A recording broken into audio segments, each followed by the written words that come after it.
పుడిచే భిక్షమెత్తుకొని జీవించేవాడు. ఆ బ్రాహ్మణుకు ఒక కుమారుడు జన్మించెను. ఆ తల్లికి పాలు చాలనందున ఆ బాలుని శరీరము దినదినము కృషించుచున్నది. ఆ బాలుడు చిక్కిపోచున్నందున ఆ బ్రాహ్మణుని భార్య పెనిమిటితో ఇట్లు పలికెను, అయ్యా, నేను చెప్పడి మాట శ్రద్ధగా వినండి. మన పిల్లవానికి పాలు నిమిత్తము పాలుగల ఆవు ఒకటి దాన్ని తీసుకురండి అని చెప్పగా, ఆ మాట విని భర్త ఏమని చెప్పుచున్నాడంటే, ఓసి, నీకు వెర్రి పట్టినదా? మనము చూడగా కడు బీదవారము. పాలు ఇచ్చే ఆవు ఎలా దొరుకుతుంది? ధనరత్నములు మన వద్ద లేవు. నేను లోకంలో ఏ విధంగా గణ్యత పొందుతాను?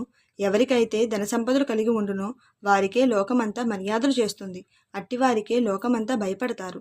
మన వంటి పేదవారిని ఎవరు అడుగుతారు అని బ్రాహ్మణుడు చెప్పాను. భార్య మిగులు దుఃఖించుచున్నదే, ఓ బ్రహ్మదేవుడా, నీవు మా ఇంట ఈ బిడ్డను ఎందుకు పుట్టించినావు? ఏమి తిని ఈ బిడ్డ బతుకుతాడు? ఈ శిశుహత్య నాకు చుట్టుకుంటుంది అని దుఃఖించగా, పిల్లవాని